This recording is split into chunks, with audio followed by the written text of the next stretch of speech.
Hello and welcome to this episode of Women in Retail Talks. I'm Christina Stidham, Associate Content Editor at the Women in Retail Leadership Circle, and joining me today is Karyn Schoenbart, CEO of the NPD Group, a global provider of information and advisory services to many of the world's leading brands, and author of the book, Mom BA, Essential Business Advice from One Generation to the Next. Listen in as Schoenbart discusses her career journey, the reasons she wrote her book, how to combat impostor syndrome, and her take on work-life balance. Karyn, thank you so much for joining me. My first question for you would be, tell us about your career and your journey to be the CEO of the NPD Group. Thanks, Christina. Happy to be here. Well, my career actually started back in the day. I did not have any role models, so I wanted to be a teacher. But when I graduated from college, there were just simply no teaching jobs. And I ended up falling into this gig in market research and ended up loving it. One of my lessons learned is basically always bring your A game on every interview, every opportunity, because you never know where it would lead.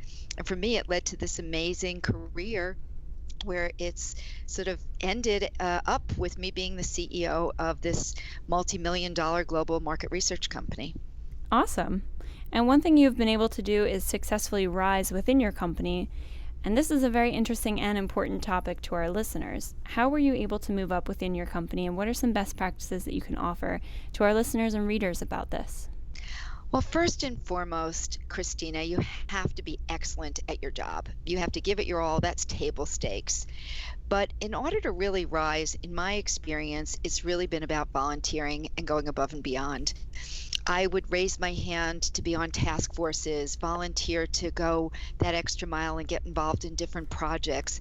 And that way you get noticed by senior people in the company, and it provides tremendous opportunities. One quick example, when I was in sales and we needed a new pricing manual. I didn't know anything about writing a pricing manual, but I raised my hand and said, hey, I'll work on it. I ended up writing the pricing manual, got involved in working with finance. It was a wonderful experience. And a little bit later, when there was a need for someone to become the sales manager, hey, who better than the person who had written the sales manual? So that would be a very concrete example of how volunteering helped propel my career. Yeah, that's great. Just always being open to trying something out, even when you're not already an expert. We talk about that a lot at our different sessions, how women won't volunteer for things because they don't already have concrete experience in their minds. But being able and willing to take on that next challenge and kind of figure it out as you go, it's very impressive. It's also super important to get out of your comfort zone. As soon as we start to feel comfortable and at ease, that's when you want to challenge yourself to take on a new responsibility, try to look for that next thing, and find people who believe in you, sponsors who will push you and encourage you and push you along. Pretty much every promotion I ever got, I had that imposter syndrome, right? And I was nervous about it, but I had people who believed in me and who pushed me to take that next opportunity. And again, that was honestly how I got to where I am. You just mentioned suffering from imposter syndrome. What are some ways that people might overcome that? Do you have any tips for listeners? Sure. And in fact, the first thing is I've suffered from that almost my entire career. And I would say don't worry so much if you feel it, just don't let it get in your way of moving ahead. Three things that I would say you can do to try to overcome this. One is start a fan file. Immediately, everyone today could start a file and put in there your accomplishments, put in their compliments from your boss or your clients or your partners. And that serves some purposes. You can look at it and it makes you feel better. And if there's an opportunity for promotion or a new job, you can turn to that fan file. The second is don't compare yourself to others. You are unique. You are your own person. Focus on you and yourself and not worry about what others are doing. And along those lines, we always talk about working on our weaknesses. I would say it's as if not more important to hone your strengths. When you think about athletes, or I play tennis, yeah, my backhand isn't my strongest thing and I work on that, but my forehand's my weapon, and that's the one I really want to hone to be a weapon. So those would be three things, Christina, that I would say people could do to not necessarily overcome the imposter syndrome, but really make it not become a barrier to success. Great. And can you tell us about how you got the idea for your book, Mom BA: Essential Business Advice from One Generation to the Next? Sure. So when my daughter Danielle started working in advertising, she realized that she knew all these things that her peers didn't know. And people would be coming to her for advice and asking her about how to deal with their boss, how to deal with their clients. And here she is at all of 21 years old, doling out advice comfortably. And we talked about it, and she realized that she knew these things intuitively because she had me as a live-in mentor her whole life. And she said to me, Mom, you should write a book so that other people could get these experiences. She said she felt like she got a Mom BA. And so she said, write a book and call it Mom BA. And that's what I ended up doing. A true story, Christina. When she was 6 years old and she and her little friend wanted to have a sleepover, I made them give a presentation on why they should have a sleepover. And then when they kept talking after we said, yes, you can have a sleepover, I said, shh, don't sell after the close. So here's this 6-year-old who knows these things, and she was able to start applying them as soon as she started working in the business world. Wow, she really did get a Mom BA. That's awesome. And I know your book is organized by chapters, with each chapter containing different types of advice. What are some chapters that would be most important to our listeners? They are mostly senior level leaders at their retail companies, and can you share any basic advice? Sure. And there are a lot of chapters ranging from making a good first impression to networking and surviving your boss. But the ones that I think would be most relevant to more senior people, it would be managing and motivating others, and then leadership, inspiring others to follow you. And some specific advice on the managing part would be the very first time I went from being an individual contributor to a manager, it's like getting a completely different job. You get promoted because you're good at something, you're good at being an individual contributor, and then all of a sudden now your job is managing other people. And you have to really change your complete mindset to realize that your success is no longer based on your ability to do your job. It's based on your ability to make sure that your team is successful. And it's a very different orientation and mindset, and it's a really different job. And the quicker people realize that change and that it's a different job, the more successful they'll be able to be as they move from that being an individual contributor to being a manager. The other basic advice I would have on leadership is 2 mistakes that I made. And in Mom BA, I share a lot of mistakes I made so that people can hopefully learn from them. But 2 of the mistakes that I think are common among leaders, new leaders, is number 1, not letting people make their own mistakes. You know, once you get to a leadership role, you kind of know a lot. And the challenge is to let other people make their own mistakes when you think that you know better. And I'm not talking about bet the company mistakes. Usually these are things more in hiring. I think, gee, maybe that wouldn't be a great person to hire. And I would, of course, share my perspective. But at the end of the day, I have to let that manager make that decision. Because if I don't, they'll feel usurped. They won't learn from it. And if they do make the hire, hey, I could have been wrong. But if I'm right and it wasn't a great hire, that's how they're going to learn. So it's really hard letting people make their own mistakes, but that's part of being a leader.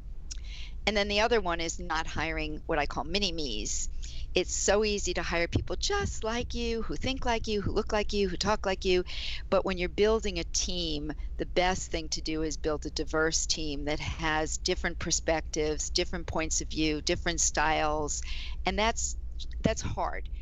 But it's very important in my experience in really truly being a leader and building a leadership team. That's great, and that actually relates to one of my next questions. I was going to ask, do you have any best practices around hiring? Did you want to talk any bit more about your hiring best practices?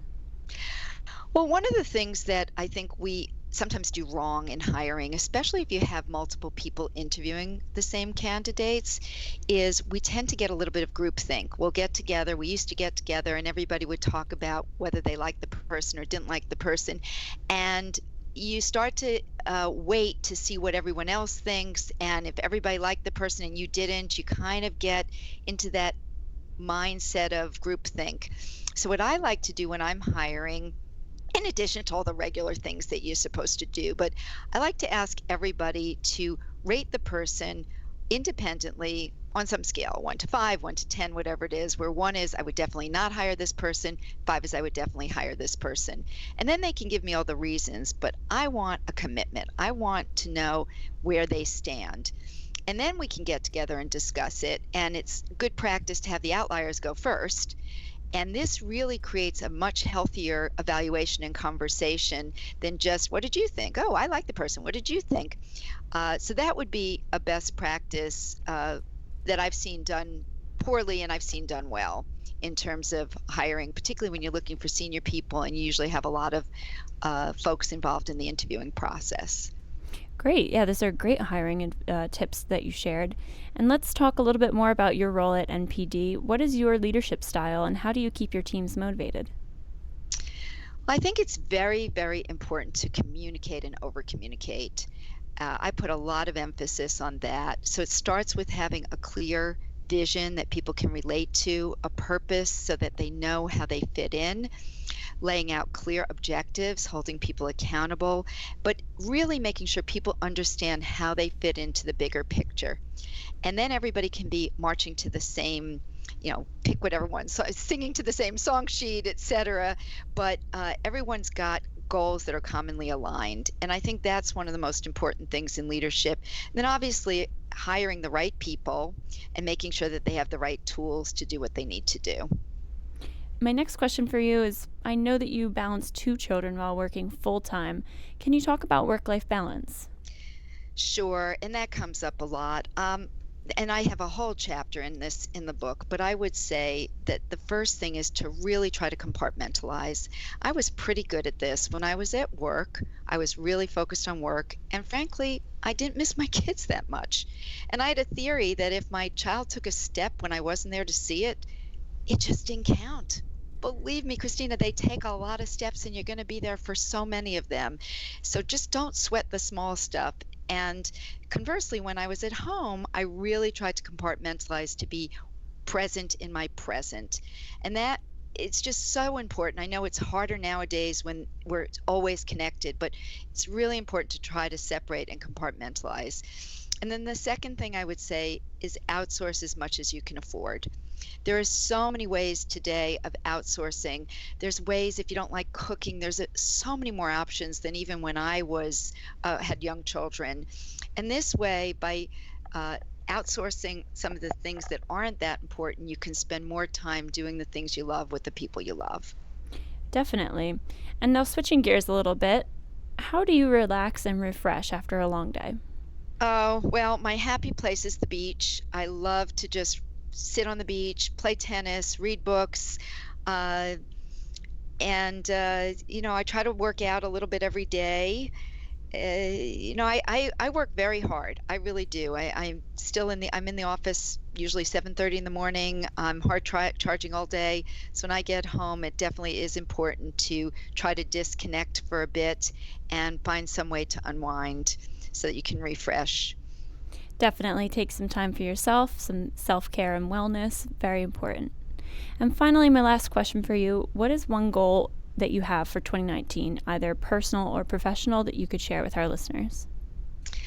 Well, I'll give you one of each. On a professional basis, we're building our next long-range plan at NPD. I think that's one of the things that makes us such a successful company is that we're very disciplined about building in plans and really trying to assess what do our clients need, how can we help them, and put together plans and engage everyone along the way. And we're right in the almost towards the end of building our plan for fiscal 20 in the next few years. So I'm very excited about that.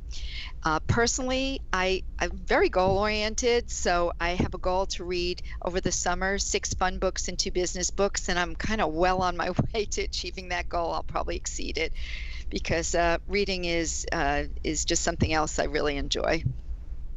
Great. Yeah, you can't beat a good book on the beach. Exactly. Can you share what those books are that you're reading? Oh, sure. I just finished 2 excellent, kind of heavier books, but really excellent. One's called Educated, and the other one was The Tea Girl of Hummingbird Lane. And then to kind of balance out those heavier books, I read an Ellen Hildebrand book. She writes all about spending a lot of things about Nantucket and Beach, which was a really fun read called The Identicals. And on the business side, I've been reading a book called Meltdown. And the other one that I highly recommend is called Why We Sleep by Matthew Walker. It's a very compelling read that really convinced me that I need to get more sleep, and it really does matter. So, and I've got plenty more to come. So if anybody has some to share, let me know. You can tap into my website and let me know what you're reading. What's your website that people could reach you on? Sure, it's Karyn, Karyn, Schoenbart, Schoenbart.com. And speaking of sharing book recommendations, we're actually starting a book club here at WorldC. So if you want to see some of the Women in Retail Leadership Circle's favorite books, you can head to our Instagram channel. And at the top of our Instagram page, you'll see a highlight reel of all of our favorite books. Wonderful. I will go there right now. Well, thank you so much, Karyn, for joining me today on this episode of Women in Retail Talks. My pleasure. Christina, thanks for having me. Thanks for listening. For more information on this podcast, please check out our podcast channel page at wirlc.com/podcasts for show notes. Women in Retail Talks is available on Apple Podcasts, Google Play, Stitcher, and Spotify. Make sure to subscribe on our podcast channel page as well. If you've enjoyed this episode, please take a few moments to rate and review this podcast. Thanks, and until next time, this has been Women in Retail Talks.